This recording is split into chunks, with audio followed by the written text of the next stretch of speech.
Welcome back to the Normal Baseball 2023 Will Be Team Projections. Today we are doing the Los Angeles Dodgers. Let's get into it.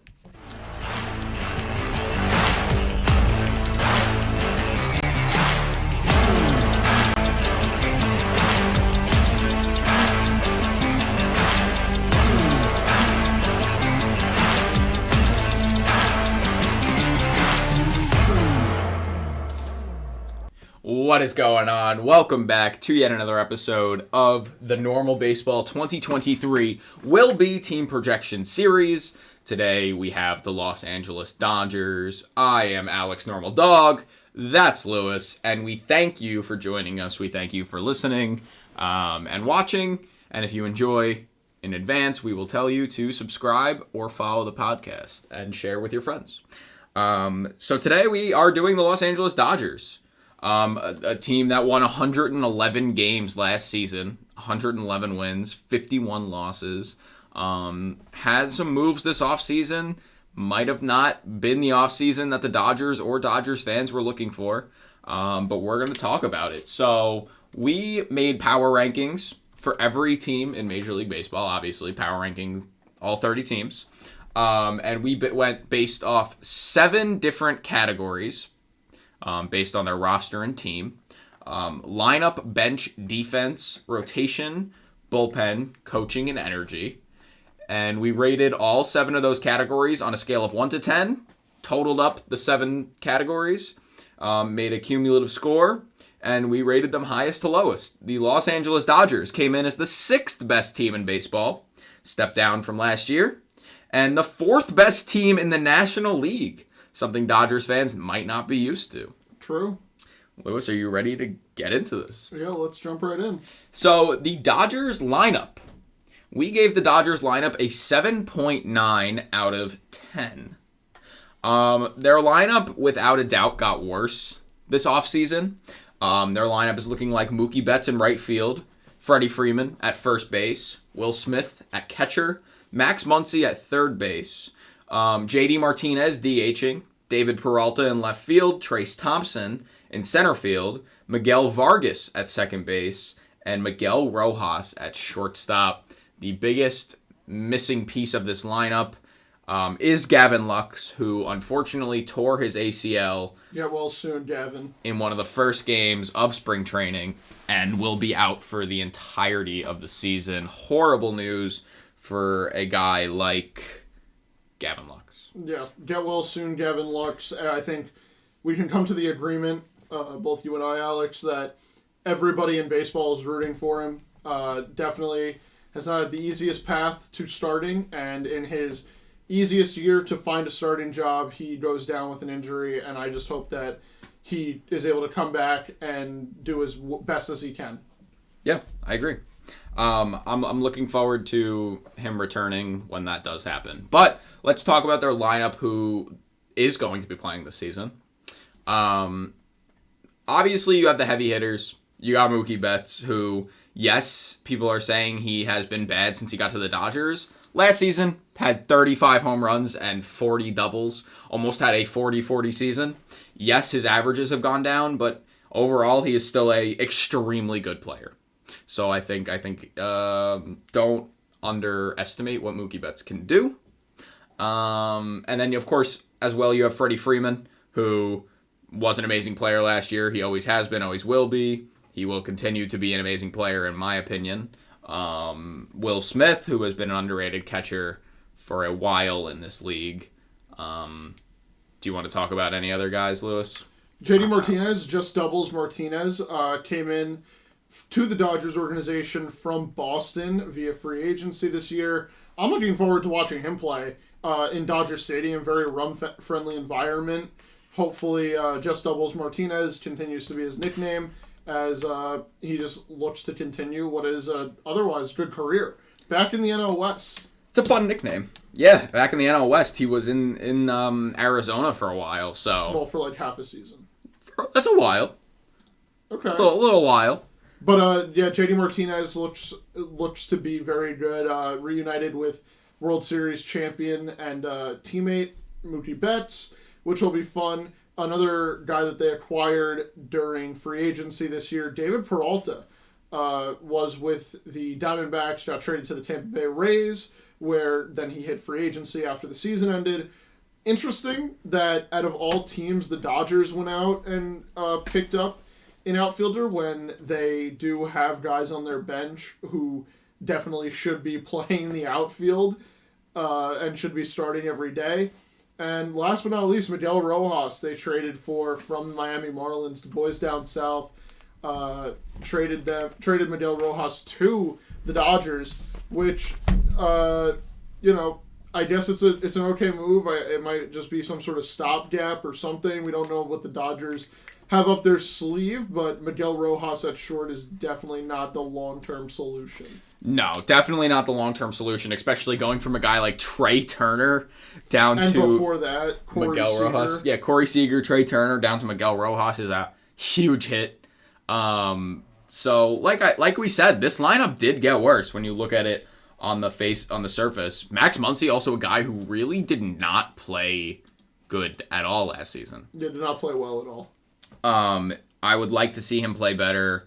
We know what he can play to be. His average was extremely low. I want to see more from Max Muncy next season. So I know it's there, and I know it'll stay there. Just Doubles Martinez, like you said. I like the new JD Martinez. I'm gonna hit for a high average, but not focus on home runs. I love that new JD Martinez kind of feel, and I think that fits him very well. Yes, this is a guy who in 1 year has hit 45 home runs, but last year hit 16 homers with a 274 average. I like the average. So, I don't know. That's just my opinion. But at the same time, you do look at him and say, hey, yeah, this guy did hit 45 home runs in a season, but he also hit 300 that season. So, pluses and minuses, you also have to remember he's now 34 years old. 35 years old soon, probably. 35. Is he now 35? Yes, he is. He is now 35 years old. That's my fault. Now 35 years old, you just have to keep that into account. So I think he'll be a pretty big role player on this team. But I don't know. It's just, when I think of the Dodgers lineup, I think of a lineup that everyone is scared of. 111 wins last season. This team is not winning 111 games. Yeah. This lineup is not winning 111 games. I definitely agree with you. However, it is the Dodgers. They, we'll talk about a few things when we hit their bench, but the Dodgers organization always is able to figure out something to piece together wins where you don't see them coming from. Yeah, they do always figure something out, it feels like. So, I guess that's fair. Trace Thompson's another guy who I find interesting, brother of Klay Thompson. True. Oh, yes, true. That is a fact. That is real. Last season in 80 games, batted .256. But he did make his name pretty known. He let people know he was there, made some noise. He played really good defensively. Trace Thompson's definitely a guy I would be looking out for this season. Other than that, like, this lineup just kind of... Miguel Vargas is another guy I look for. He's a kind of highly rated prospect. Yes, he is, but he is dealing with an injury, some lingering issues and injuries right now, so no one knows what his timetable is to return, but... however, they do have him in spring training. Yeah, they just have him sitting there taking pitches, which is interesting. You saw Zach Greinke the other day? Yeah. Just having the time of his life pitching against this kid. Yeah. He was like, well, he's not allowed to swing because he's dealing with that, is it oblique or is it an arm? He's dealing with an injury something of like sorts. A hairline fracture or something that he cannot aggravate. And part of aggravating it would be swinging the bat. Yeah, so they don't want him to swing at all. So Zach Greinke's standing on the mound just throwing whatever the hell he wants because it's funny to Zach Greinke because he's mentally insane. Not actually. I'm sorry, Zach Greinke. No, Zach Greinke, you are insane, and I love that about you. But yeah, lineup not as powerful as in past years. Just in general, that's my consensus kind of final thought on it. Yeah, the top three strikes fear like no other. Mookie, Freddie, Will Smith, terrifying. No pitcher wants to go 1, 2, 3 with them. As for the rest of the lineup, it just doesn't have the backup. Like, I wouldn't be surprised if, some of the best pitchers in baseball, like Sandy Alcantara, were to, let's just say, let up 3 singles in a row or or 3 walks in a row and then strike out the side, like that type of thing. It feels so much less powerful than Dodgers teams past. But again, like we said, there's something in the water at Dodger Stadium that might just make every athlete a superhuman athlete. Yeah, it could be. If it certainly feels that way. For sure. But if you want to talk about that, let's head on over to their bench. I agree. Their bench, we gave them a 6.9 out of 10. Nice. Their bench consists of backup catcher Austin Barnes, Yanni Hernandez being the infield replacement switch hitter guy, came over here from Oakland. Utility man Chris Taylor, who in my opinion should be starting. And Fangraphs has Jason Hayward as the non-roster invitee getting that final bench spot. And that's the guy who I want to touch on. This spring training, Jason Hayward has looked so different than he did when we previously saw him in the big leagues. He looks really good. He is hitting .267. He has 2 homers, 2 walks, 2 strikeouts over the course of 6 games, 18 plate appearances, 4 hits. He looks really good. And I remember after Jason Hayward hit his second home run, I was actually watching the game. I went over to Twitter, and the first thing that I saw was this organization needs to be investigated, which I just kind of agree. Like, Jason Hayward was on such a trajectory to kind of fall off, which it's sad to say, but Jason Hayward was not doing too well his last couple of years in Chicago, hence why the Cubs bought him out and chose to cut ties with him. All of a sudden he goes to the Dodgers, and he looks like a whole new ball player, looks really good, and looks like he can contribute at the major league level. Yeah, like you said, it's something in the water in LA. Must be. But we do have to take into account, yes, this is still Jason Hayward. We still know he's a very good, he's an MLB player. He was an MLB guy for a long time. It's still spring training at the end of the day. True. So we do have to take it lightly. We'll see what he can do. I do think he might make the actual roster, so that's kind of exciting. But yeah, I'm interested to see what they kind of wind up doing with him. Yeah, me too. Yeah. So That's exactly what I was thinking. Their bench. I don't have much to add to what you already said. Yeah. So their bench. Their bench. Let's clap it up for their bench. Big clap. Big claps. Are we moving on to their defense? Yes, we are. So their defense, we gave them an 8.1 out of 10. Feel like that's fair. You got a solid guy like Mookie, kind of who's the head of the defense. Could play anywhere, in all honesty. We're watching him in the WBC this month, and he's practicing playing shortstop, but they have him starting at second, and he keeps saying that he wants to play short, which is hilarious. Well, he said he was I think I saw the interview you're referring to. He said he was like, oh yeah, I'm a shortstop by trade. In high school. Yeah. Not by trade. No, that's the wording they used, by trade. But really? They asked him to play second base, whatever. But Mookie Betts, it just seems like he can play anywhere, and right field just fits him perfectly. Freddie Freeman, very underrated defender at first, in my opinion. I like him at first base a lot. He really saves throwing errors from other spots in the infield. Yeah, Will Smith. He scoops it. Yeah, Will Smith, absolutely amazing defender behind the dish. JD Martinez really knows how to sit on the bench well, which is always a plus. And Miguel Vargas, who, if he is healthy, I think that he is going to be a very, very good defender. Trace Thompson playing in center field this season will be interesting. We saw him in corner outfield last, but I think he is more than up for the challenge of playing center field, and David Peralta playing left I think will just be fine. Yeah, I also... did you mention Chris Taylor? Chris Taylor is also a part of this team. Very good. True. Defensively anywhere, really, you put him. He can just kind of do it all. Overall, this is a very good defensive team. You can't forget about Miggy Rowe as well. Miggy Rowe is an amazing defensive player. Just all around a really, really solid defensive team. I like it. Hell yeah. Damn, hell yeah. Hell yeah. I like the energy. Banana Lewis is well, kinda... it's an 8.1 defense. It's hard to say anything wrong. It's true. Now let's get to the pitching, the other side of the ball. The fun side of the ball. Anyways, go ahead. Their pitching. We gave their rotation an 8.7. Mind you, this was before Tony Gonsolin went down with a sprained ankle 2 days ago. He'll be back. Not too worried. this rotation is looking like Clayton Kershaw. He's back. Julio Urias, Noah Syndergaard, Dustin May, and we'll just say Tony Gonsolin. We assume he will be back sooner rather than later, rather than who Fangraphs has listed right now. Well, who does Fangraphs have listed right now? Ryan Pepoit? Pepoit. But boy. Oh boy. Banana. Ryan Banana. But that's besides the point. I think Tony Gonsolin's going to be in this rotation. I'm interested to see Noah Syndergaard's a guy they picked up from the Phillies in free agency. He had an interesting kind of year last year.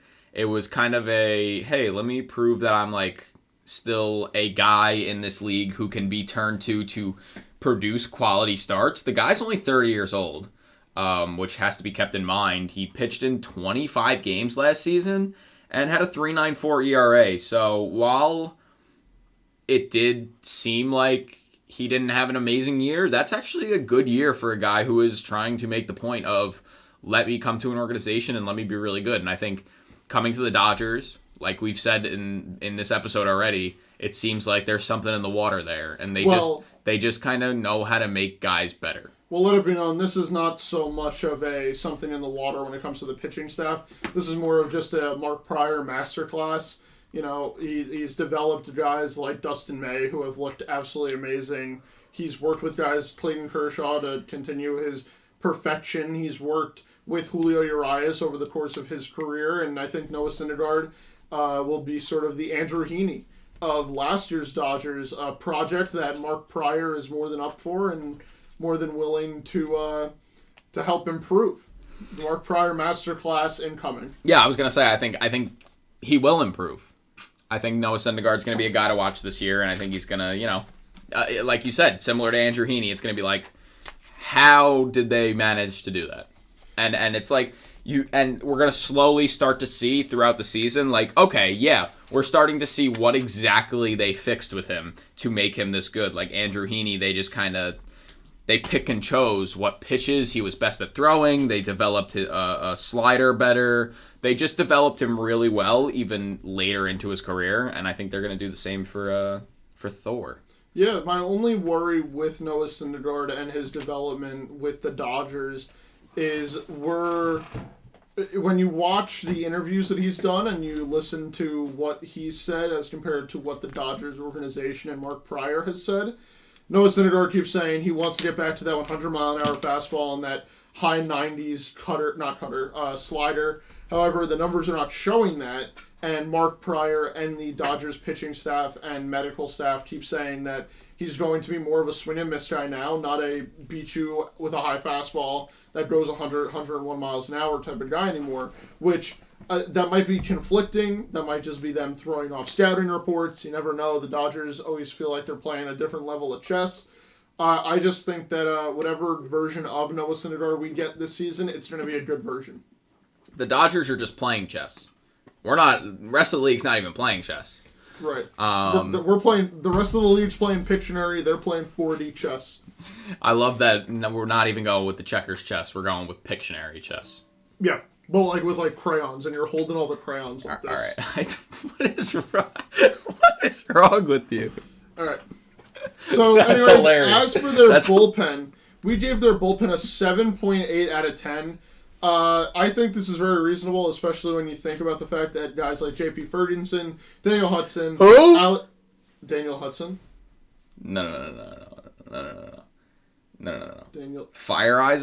Fireeisen, my apologies. Ferguson? Ferguson? Oh my god. Like, that wasn't even remotely... There's no G in there. Fireeisen, Daniel Hudson, Alex Reyes, and Blake Treinen are all going to be starting the year on the injury list. But their bullpen that is active looks like Evan Phillips, Injury list? Injured list.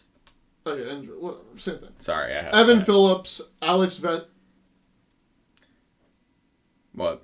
How do you say this? Alex... Vesia? Vesia, Brusdar Graterol, Caleb Ferguson. There's Ferguson. Yency Almonte, Shelby Miller, who I'm very high on. I think he'll do good. Phil Bickford, and Jimmy Nelson, which if you told me he was a late night talk show host, I'd believe you. Jimmy Nelson? Yes. Yeah, the late night show with Jimmy Nelson. Yeah. I feel like it's just the Jimmy thing. This bullpen, like you said, honestly, it's what Fangraphs have projected. Like, I find it hard to look at when you consider the guys who are injured, like you said. I think once those guys come back, this will more reflect the 7.8 that we did give them. Yes. I'm interested to see when these guys are each coming back because they don't have like time. I'm not looking at any timetables right now for when they're going to return, so I'm interested to see when that happens because, well, when you look at it, they are dangerous when you come to the pitching side of the ball. You can say their offense got worse. You can say that all you want because, yes, they did. And especially now with Gavin Lux also going down, it's almost like losing another guy for the entire season. And the pitching is really going to have to step up. And I think that begins with their bullpen. Because their starters can do all they want, but if this bullpen does not perform, they are going to blow games. And yes, they only had 51 losses last season, but they would have had more if a couple guys in their bullpen didn't blow games. I'm not saying it's the same guys who are in their bullpen now. I mean, Craig Kimbrell did equate to a couple losses. There were some guys who aren't necessarily in the bullpen right now, but just the bullpen in general. It's kind of a general concept. If your bullpen doesn't blow the games, you're going to wind up with more wins. True. Especially when your starting pitching is good enough to hold teams to little to no runs. Yep. You all right? Yawning. My biggest thing for the Dodgers is, like, the NL West is no longer necessarily theirs to lose, which is not a familiar feeling. No, you can't say that yet. You can't say it yet. You can't say it till it happens. Correct. I see how that's fair, but in all reality, you're not looking at it and being like, yeah, Dodgers are running away with the division this year. Oh, yeah, it's definitely going to be a tight race. I mean, it's so up in the air, but again, it's just something with that Dodger magic that if they do win the division again this season, I would not be surprised. Me neither. They always seem to find a way to pull ahead and get that giant lead, so if they do kind of falter, it doesn't really matter, although last season they didn't until they got to the playoffs, and they faced the Padres in the playoffs and got upset. I don't know, this team confuses me sometimes, and right now is one of those times that it's confusing me a lot. Yes. Do we want to move on to their coaching? Of course. Their coaching, we gave them a 7.9 out of 10. Seems very reasonable. It does seem reasonable. Dave Roberts, a lot of people hate on him for being a bad manager. Which, it could be warranted, but at the end of the day, results are results, and I mean, he's he's pumping fuel into the engine. Yeah. I still think it's kind of too much hate. Yeah. Yes, there are some bad moves that he has made, but what manager doesn't make some bad moves every once in a while? I feel like just because he's the manager of the Dodgers, he gets more hate because, yes, you're in that big market. I mean, this team won 111 fucking games last year. Of course, their manager is going to get more heat for doing something more controversial, especially with their fan base, with the Dodgers fan base. We know how they are. So I think it is a little unwarranted, but you can't deny this team's ability to develop players and make players better. You can't deny it. It's impossible. So 7.9 on the coaching feels very fair for me even when you look at their faults.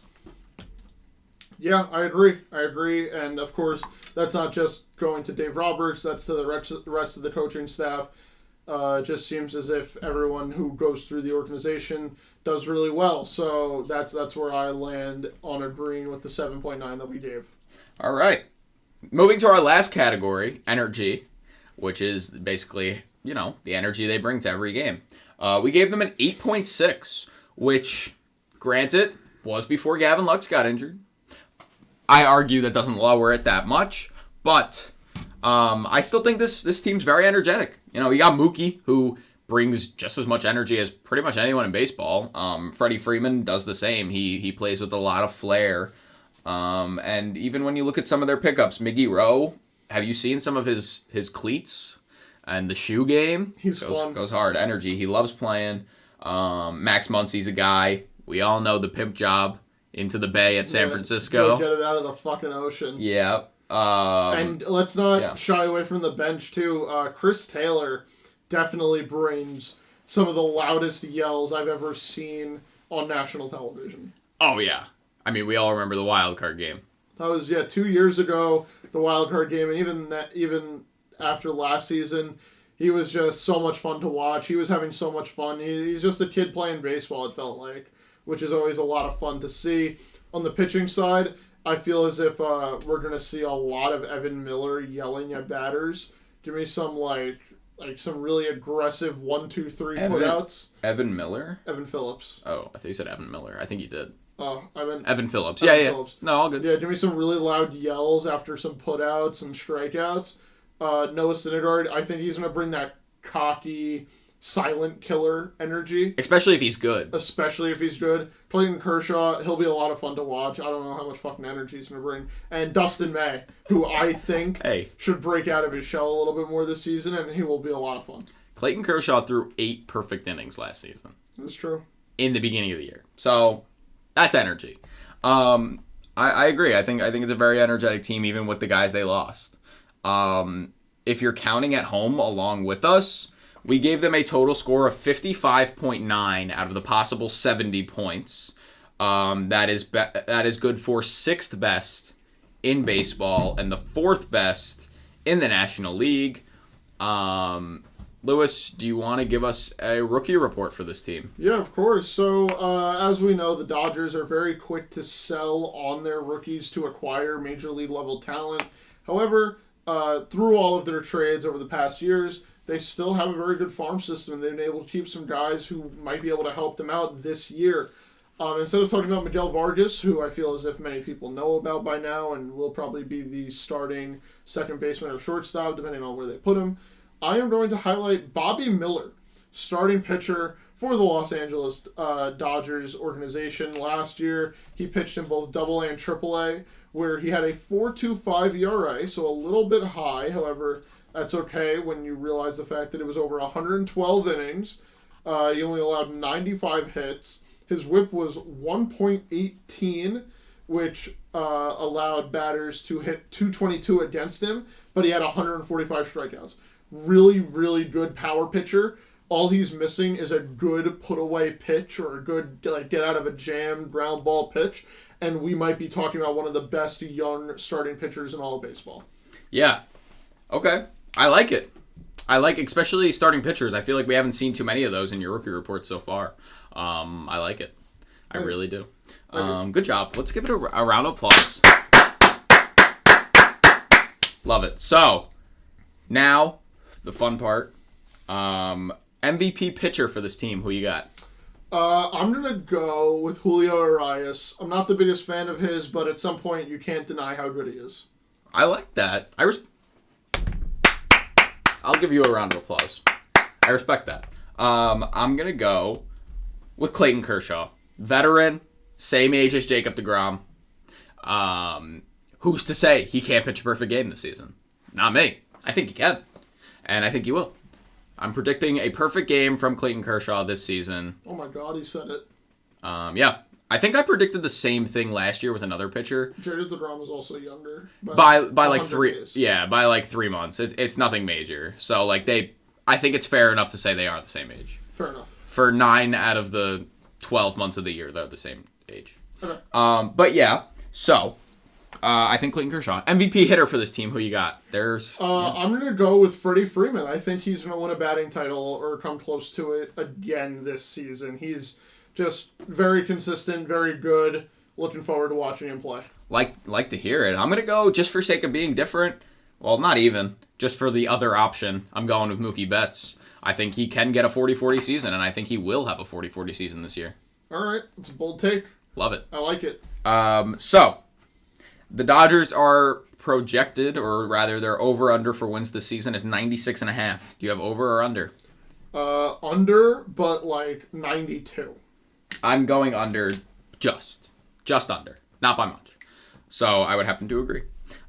So, now is the fun part of when I say the 2023 Dodgers will be, and you tell me what place in the NL West the Dodgers will come in this season. Lewis, the 2023 Los Angeles Dodgers will be in second place in the NL West. second place in the NL West. Holy shit, I said it. Yeah, that feels weird to say, but I am going to agree. Dodgers fans, I'm sorry. I think it is understandable why we at the end of the day made that decision. And we'll see if you can prove us wrong. Yeah. Yep. We love when the teams prove us wrong. We love when the players prove us wrong because when teams are playing good, when players are playing good, that means baseball is good. So, True. yeah. Let's go Dodgers. Let's throw Doyers. Let's go Doyers! Yeah! If you're still listening, we love you guys. We thank you guys. We appreciate you. If you liked, subscribe and share and follow. Tell your friends. And we will see you guys in the next Will Be. We're getting into the top 5 now, which is exciting. So we'll see you then. Peace.